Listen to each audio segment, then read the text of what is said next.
Is that how it works? The SUVs, they just drive by themselves? This just kind of happened? And they say, oh, this was a big accident. You never actually hear the discussion about who committed this, what was the motivation.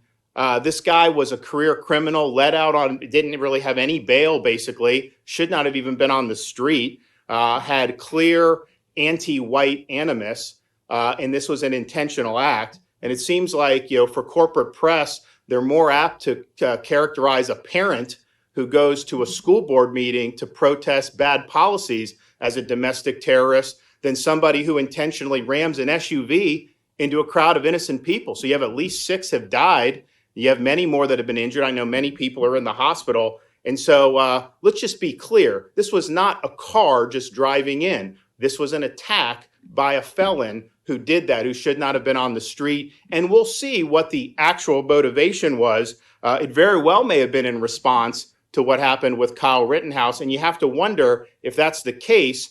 Almost assuredly, this guy's view of Rittenhouse was colored by all these media lies. He brought a rifle across state lines. That's a lie.